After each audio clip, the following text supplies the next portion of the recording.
This year I kickstarted with a marathon training block leading into London Marathon 2024. I followed that up with a summer of speed where I targeted the 5 and 10k distances and then moved swiftly back into another marathon training block for the Abingdon Marathon. And in less than 2 weeks time I'll be embarking on another 12-week training block as I lead in to my next goal race. And before we break down the next training block and talk about the structure and how we're going to be working over the next 12 weeks, there's been a few weeks that have passed since Abingdon now. I want to catch you up on what's been going on. So it's been 3 full weeks and a few days since Abingdon Marathon, and for context, the difference between the two blocks, the time scale, is 5 weeks. I've got 5 weeks since the end of Abingdon and the start of the new block, and what I had planned to do is originally take the first week off, which I did, and then gently build back into mileage. And I was hoping that at this point, at this stage, this week we're in right now, I'd be back up to some decent level mileage. However, things haven't quite panned out that way. And what I decided to do is basically delay the start of my higher mileage training and getting back into a block until when I actually start the block. I wanted to get myself prepared for a couple of weeks beforehand so I was ready to launch into the half marathon training, but actually in reality I've struggled to get going a little bit, and I think there's a couple of reasons why. Number one, my work is currently really busy, so I'm struggling to get the motivation to get out the door to get the high miles in. I'm hoping that this will pass very soon. It usually does. November is typically a very busy month for me, but as I approach the end of November I can kind of see a bit of light at the end of the tunnel, which is why it kind of makes sense to kickstart things then as well. And I did suffer a little bit of mental fatigue after that fast 5k that I did post-marathon. I tried to get back into training then, got a double threshold workout done, and my mind just kind of went no, shut down, and my body just felt really tired, and I just thought, do you know what, we're going to take things easy. And the honest truth is that was last Tuesday. It's now this Wednesday or Thursday, I can't remember, whatever the day is today, and I haven't done any speed work since that point. I've been enjoying running easy for literally a whole week, and it's probably going to continue. I might drop in a little workout before this weekend's race, which is the Newent 9, so we're going to be going into this in interesting shape. My shape at the moment is certainly not fit, I can assure you. Heart rate is up and fitness is down, and of course that will change around. I'm not worried about that. That will change when we get back into a normal training block. I've been here a million times before. You know that when you get your normal routine back, things just start to click again, and I've been still ticking over with some decent mileage, built back to 30 something miles, 40 miles last week, and then we'll hopefully tick over another 40 or 50 miles this week. So by all means, it's still going really well, but I haven't quite hit the heights that I'd have liked to so far. The other thing is I've just been having a lot more fun and focusing on the hills, which we'll talk about more. Normally, I get out my front door, head straight out to the trails, and I'd go either straight or right. This time, I've been heading left, which is where some of the more aggressive hills are, and I've just been enjoying running on them, to be honest with you, and having fun getting out on some of the old routes that I used to do, and just getting the legs strong and prepared, ready for the training block. And so with that in mind, I'm really excited to share with you what that training block is starting on the 25th of November, because a couple more of these weeks like this, 50 miles, will do the trick nicely to springboard into that training. It's going to be, of course, for a half marathon. I'm really excited to be targeting a race on February the 16th. Now, I'll give you the options of what those are very, very shortly, but it may or may not be in Spain. It may or may not be over here in the UK. However, we're going to be knuckling down for 12 weeks and getting into some good half marathon shape. I really missed training for half marathon this year. I did it in 2023, had a wonderful progression from summer 2022. I stand corrected, did a summer of speed then, worked up to a half marathon, this lovely gradual build, and then flipped over into 2023 where we attacked the Newport Marathon, and I got myself into really good shape. And I find there that the half marathon bridges a really good gap from that short distance speed to the longer, more controlled marathon work. You kind of get to let rip a little bit more on some slightly longer reps that you wouldn't be doing in the 10k block, but also it's a little bit less controlled than the marathon training, so you do get to push a little bit more but not completely go to the well with these super long reps. So I'm really excited to get back into half marathon shape, and I'm going to be breaking this block up into 2 sections. And again, I've alluded to this before in recent videos. The first part is going to be the first 6 weeks, the second part is the second 6 weeks, and this isn't to do any sort of periodization or anything like that with training. The classic progression through the training block will stay, where I'll be starting off with slightly shorter workouts, extending things as we go through,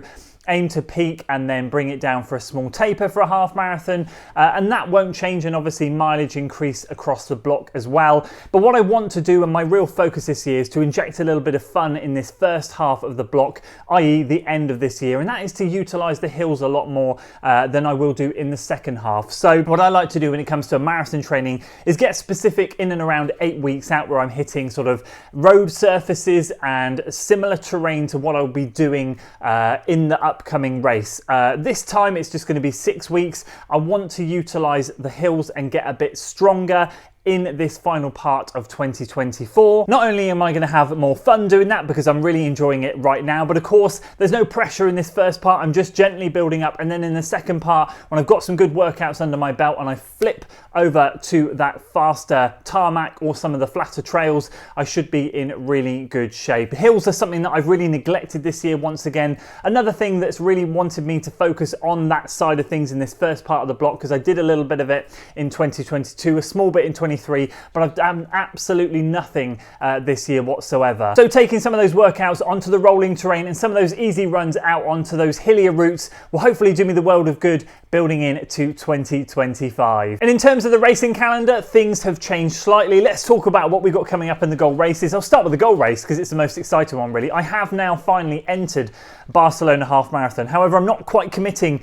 to saying that that's the one I'm going to do. We were actually, as a family, looking at a couple of options in Spain. I'll put the other race on screen now. It was actually a 10K, but they fall on the same day. The reason we like to do that is because it falls well with school holidays and things, and it's just nice to go and have a bit of fun with the family over and take them on holiday as well. It's what we did last year in Barcelona. Sadly, I didn't get a chance to run it. I'm hoping I can take revenge this year and get back and race it, but either way, we are scoping out both options. So now that I've got the ticket for the race, I just need to sort out the flights and the accommodation. So we'll sit down hopefully over the next week or two and get that sorted out if we can. If not, the other option is going to be the Village Bakery Half in Chester in the UK. That is very flat, very fast. Of course, it's going to be very cold. That attracts a very, very quick field. So basically what I want to do is put myself in a situation, whether it's in Barcelona, whether it's in the UK, in a situation where there are going to be packs around me where I can go and run. It won't be a solo time trial. I will be able to latch on to people, and it will be just kind of a little bit more competitive.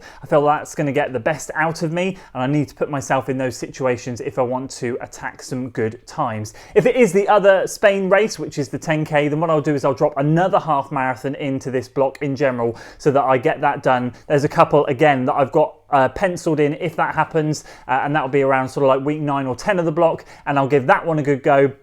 And then we'll hop over there and give a fast 10K a go over in Spain. And the tune-up races have changed slightly. We've still got the Hereford 10K at the end of December. That is just literally going to be a rust buster after Christmas. I always have 3 days off over Christmas Eve, Christmas Day and Boxing Day. And this race, I believe, falls 3 days after that. So it will just be a good rust buster, but it'll be the end of week 5 of the training block. So it'll be good to go and test the fitness, especially out on those rolling hills. It is not fast, it is very hilly, but it's a really good course that you can get rolling on and pick up some speed on the downhills. Moving on from there, I was going to do the Lisery 8. I'm probably now going to be doing the Linda Franks 5. I entered that. I've got a few athletes doing that, so it'd be good fun to go and do a meetup there. I do the Lisery 8 all the time, and it is a great event to do. I've never done the Linda Franks 5. It's a fast 5 mile and a chance for me to bring down my 5 mile PB, which is something that's quite old. I did set it back in Dimmock this year, but that was on a very undulating route, so it'd be nice to go and run something flat and fast, and once again go and put myself in a situation where there are going to be some extremely fast runners. And the other tune-up race is yet to be booked. I'm still waiting to see what happens with the goal race. When I get that one booked, I can then sort the other one, because that's going to depend on whether it's a half marathon or it's going to be another shorter distance race. And then what that means is I get to have, if we do go to Spain, a bit of a holiday with the family, so I don't need to pressurize myself to run straight after that. Obviously with the half marathon, I wouldn't end up having any time off usually after anyway, because it's not a distance that tends to take too much out of me. Maybe a day or two, that'll be it. But if we are away, then I will take the rest of that time off whilst we're out there, maybe get a nice scenic touristy run done, but nothing more, and have a bit of downtime. But then it gives me a chance to kick back into gear end of February, get Bourton 10K done, and then of course March is going to be free reign with a couple of cool races which I'm excited to do, leading into April, which is when I want to be fit and ready to start entering those 5Ks. My goal for next year is to not go to the well in a marathon, so that I have a ton of recovery time, and so that to the detriment of the fact that I can't enter the 5Ks. I want to be fit and ready for those and have a good, longer, speedier season next year. And I'll be testing it beforehand, but we do have the COROS Pace Pro in, so I'll be trying that out later this week. Excited for that. Of course, a lot of you guys know COROS reached out a few weeks ago, sent me the Pace 3, and I've been using that for the second half, well actually for the final 3 weeks of my marathon training. Ran the marathon in it, and of course I've been using it ever since. You've probably seen it in all my training videos. And so they reached out and asked if they could send me the Pace Pro. I was extremely grateful, so I'm going to be testing this thing out, seeing what the difference is, seeing what the upgrades are. I've heard some positive early signs from you guys, so I'm really excited to test it myself. And of course, as you guys know, if you're long-time subscribers, that forest out there and GPS issues has been a nightmare and plagued me for so many years. This is the first watch that I've got that has finally given me some decent data. I know again with the upgrade this is going to be exactly the same. So really excited to test this out as well and work through the new training block with this too. So there we go, with just over a week and a half to go until we kickstart things. I'll bring you a couple more training videos to let you know where we're at. I am taking quite a relaxed week this week, new at 9 this weekend, and then we'll start to build up ready for that next training block. I've got to be honest with you guys, as I said earlier on in the video, it's been nice to kick back and take the pressure off a little bit. I've been having so much fun. I want to continue doing that leading up so that I'm fit, fresh, ready and healthy to start this training block. So I appreciate your support. I appreciated it on the last training block, and I'm looking forward to taking you along the journey for this next 12-week build. If you have any questions about the block, if you want to know anything about my training or anything I might be doing differently, do drop a comment below. I'm happy to answer anything down there. That's it from me today, guys. I hope you enjoyed this one. If you did, please do consider giving it a like, share it with your friends, and of course subscribe to the channel for weekly running content. See you on the next one.